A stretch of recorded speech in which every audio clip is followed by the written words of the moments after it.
At the family photo shoot, my 6-year-old daughter sat in the front row smiling. We got the Christmas cards back, and she'd been photoshopped out of every single one. She burst into tears when she saw it, asking what she'd done wrong. I didn't yell. I did this. The next morning, my mom opened her gift and went pale.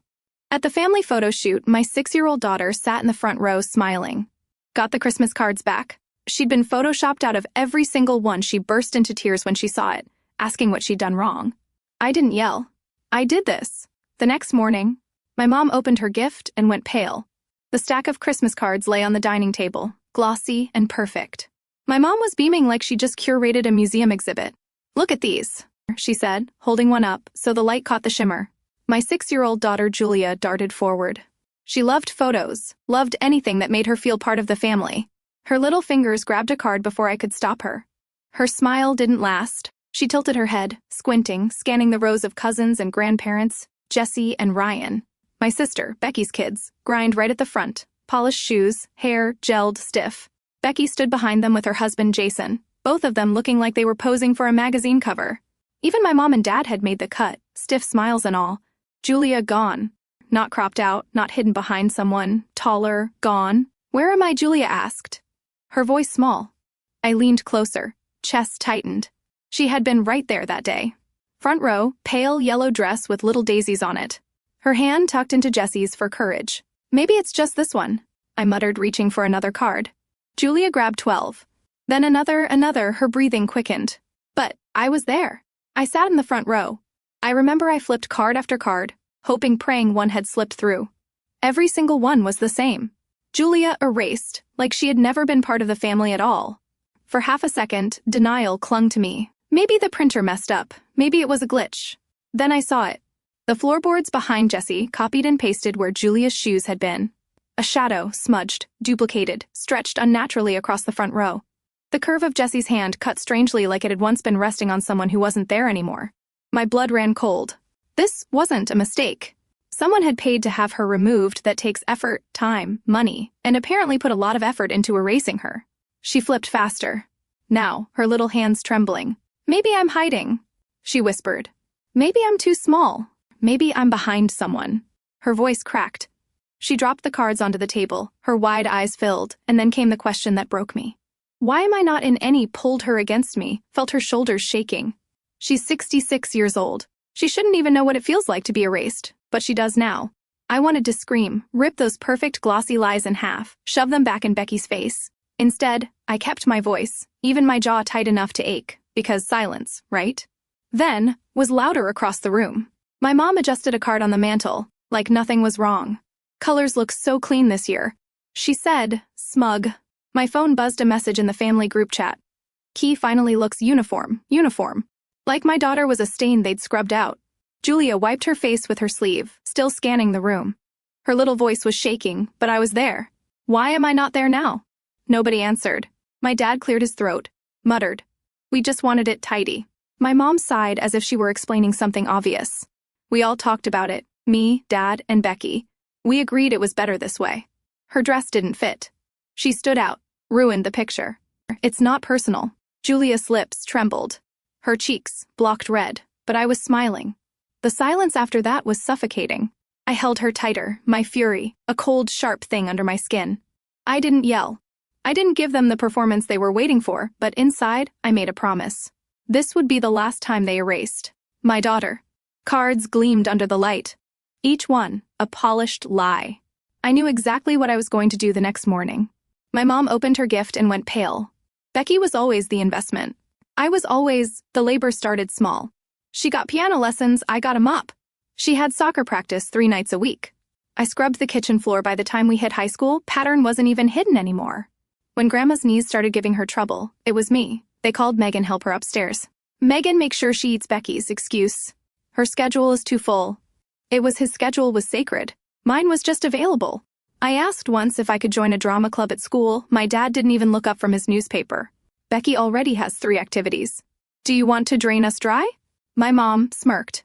"You learn plenty of lessons cleaning the house. Nothing screams rounded childhood, like perfecting the art of scrubbing mildew." That was childhood. Becky polished me, invisible. When Becky married Jason, the investment finally paid dividends. My parents beamed like they'd raised royalty. They gifted Becky and Jason a hefty down payment for their first house, then they covered new furniture. Then, when Becky wanted new counters, chipped in for renovations too. I watched. It all happened from the sidelines, silent, bitter, a little amused. Honestly. They acted like Becky had won an Olympic medal just for saying I do. So when I fell in love in my 20s, I thought maybe just maybe they'd treat me like more than a housemaid with a pulse boiler. They didn't. His name doesn't matter. Let's just call him the disappearing act. We dated a couple of years. We weren't married, but we were talking about moving in together. I remember sitting at the kitchen table carefully, cautiously asking my parents for help. Not a deposit, not a house, just a little with rent. Becky got a house. I asked for an apartment. You don't need it. My mom said flatly, stay here. There's space. What she meant was stay here, keep cooking, keep cleaning, keep helping. Grandma, stay useful. I swallowed the bitterness and smiled. Sure. Then I moved out anyway. It was a shoebox of a flat, barely big enough for the two of us. The rent ate half our paychecks. Furniture was secondhand, creaky, lopsided. But freedom doesn't need matching curtains. I still came back. Old habits die hard. I helped Grandma with meals, kept her company, made sure she was okay. Cared about her in a way my parents didn't. During that time, I got pregnant. Timing wasn't perfect. We were juggling jobs, bills, and his late-night study sessions. But I thought maybe my parents would finally see me, see us. They didn't. I hinted. I asked softly. I flat out said it one night. Could you help us with rent? Just for a while? It's hard. My dad shook his head, already annoyed. We don't have money for that. A week later, Becky got new furniture paid for by my parents. The disappearing act lasted a year and a half after Julia was born. Then he announced he'd been accepted into a master's program out of state. Promised we'd stay in touch. 2 months later, he had a new girlfriend. Julia was still one at the time I was alone. I couldn't keep the flat on my salary, so I packed our lives into boxes and moved back home. I thought maybe I'd at least have the comfort of my childhood bedroom. I was wrong. The room had been renovated. Fresh paint, new curtains, toys stacked neatly in the corner, Ryan's name and glitter letters above the bed. My nephew's room. Ryan didn't even live there. He just visited sometimes. My old room had been transformed into a shrine for Becky's son.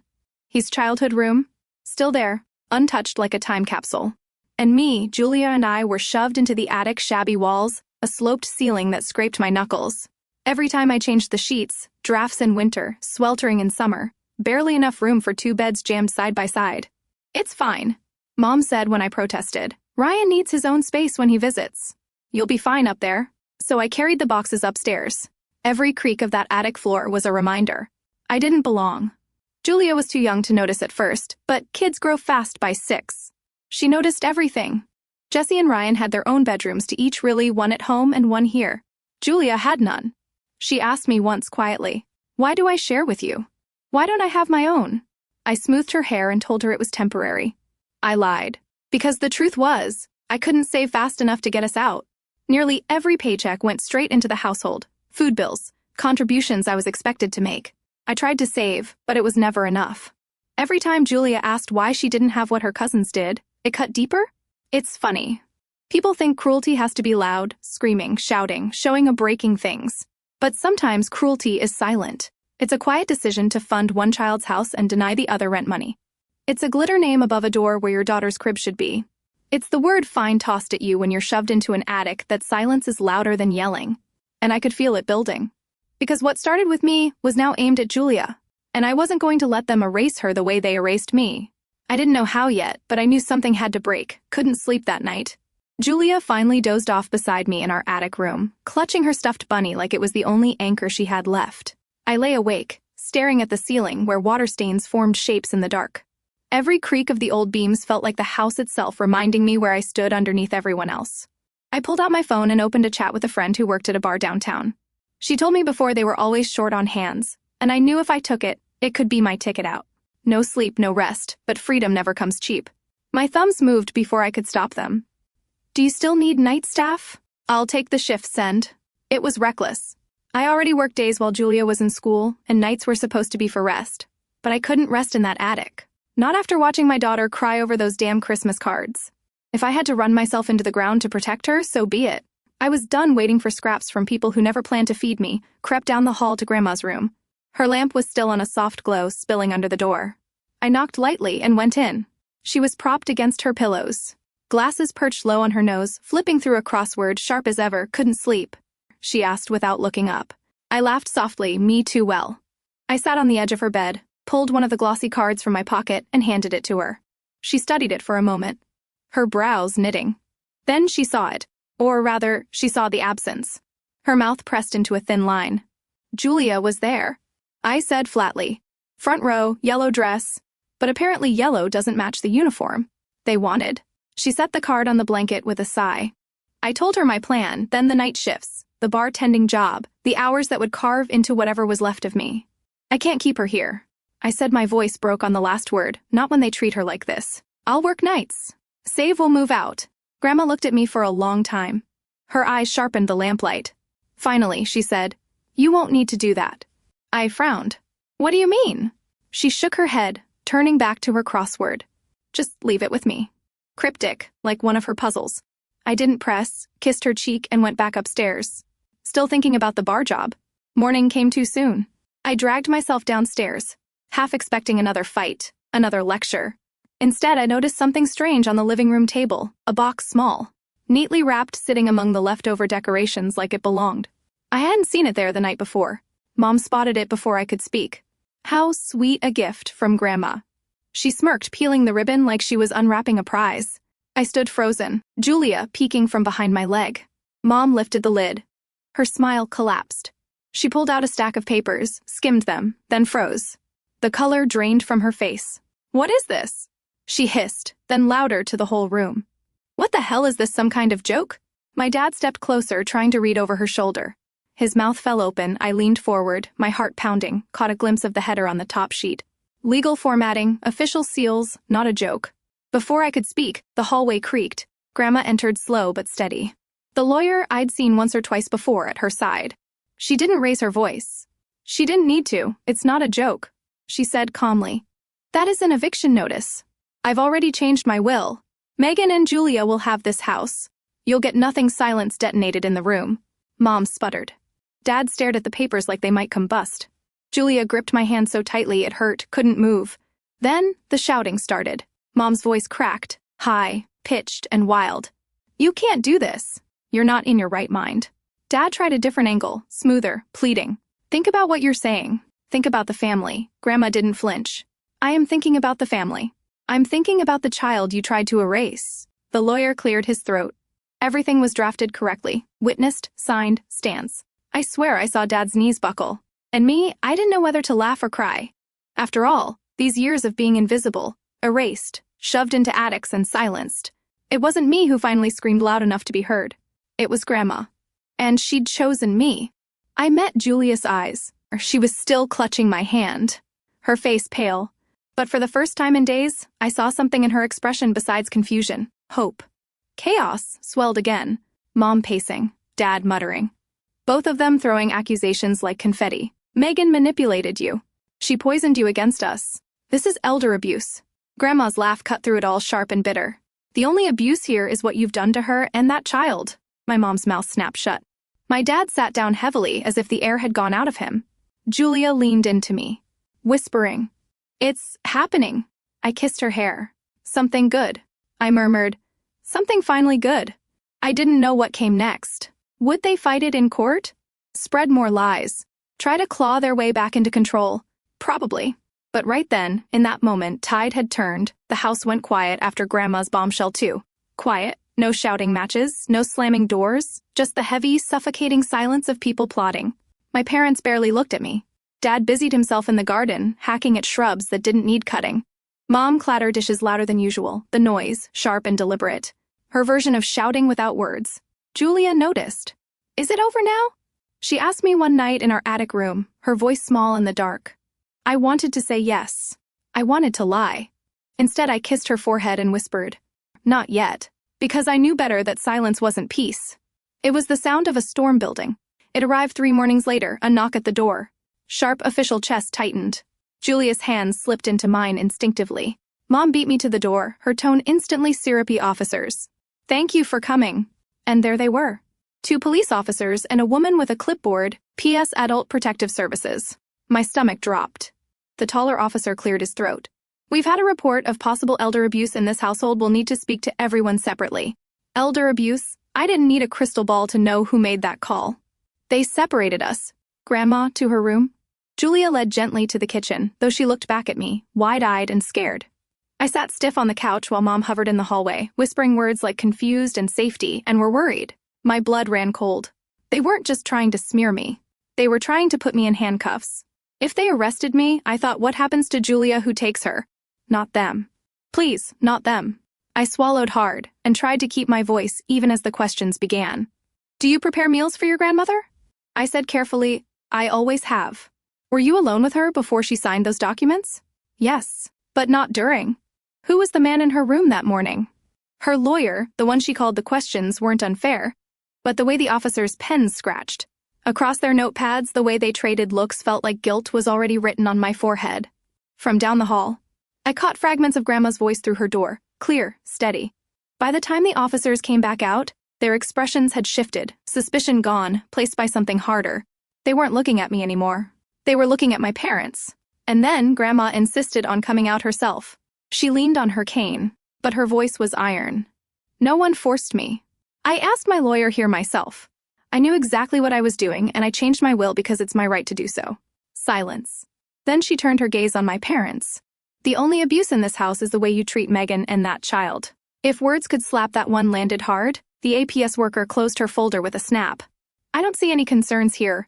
Everything appears in order. The officers nodded, polite but firm. Thank you for your time. We are satisfied. There is nothing further for us to pursue. Relief hit me so hard. I nearly collapsed. I pulled Julia into my arms the second she was back by my side. She buried her face in my shoulder, trembling, but the relief didn't last long because Grandma wasn't finished. She turned on my parents, her voice sharper than I'd ever heard it, to call the police. On your own daughter to lie about me, to put my great-grandchild through this. She shook her head, fury radiating off her. You don't belong under my roof. Mom gasped, clutching the back of a chair like she might faint.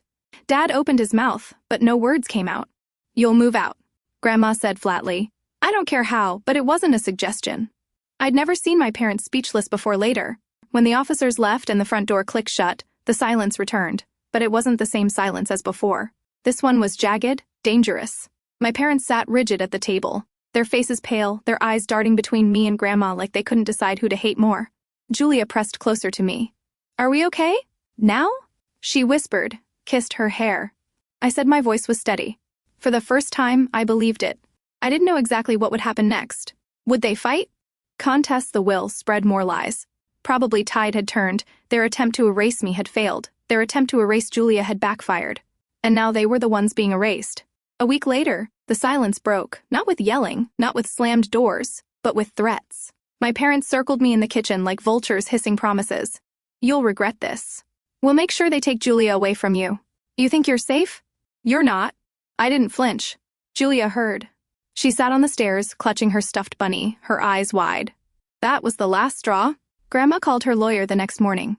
By noon, 2 officers were standing in the doorway while my parents stuffed clothes into suitcases. It wasn't dramatic, no. Screaming, no dragging, just the sound of zippers and the snap of a folder as the officer handed them in no-contact order. You'll have to find somewhere else, Grandma said coldly, and you'll leave Megan and Julia alone. They left under police supervision. That night, Julia slept through without waking once. Her first full night's sleep in weeks, fast forward 6 months. Word travels in families, especially ours. Cousin called me half whispering, like she was passing on state secrets. They asked Becky for help. I nearly dropped the phone. They did. Becky Golden Child, the one they'd poured every penny into. And I asked, and she said, it's not a good time. Money is tight. After everything they gave her house, deposit, renovations, furniture. Now when they had nothing, she suddenly couldn't spare a dime. I shouldn't have laughed, but I did. By the end of the month, the whispers grew louder. My parents were seen at a shelter. Later, someone mentioned a dingy rental in the rough part of town, irony after. Losing everything, they didn't fit into Becky's perfect picture either. Meanwhile, Julia and I lived downstairs with Grandma. She has her own small room now painted soft, yellow. Every night she decorates the walls with new drawings. In the mornings, I watch Grandma beam at Julia over breakfast, smiling at her, like she's the only child in the world that matters. We are not rich. We are not glamorous, but for the first time we are safe. We are a family. What do you think? Did my grandmother do the right thing? Or did she go too far? Disinheriting her own daughter? Let me know in the comments and subscribe for more.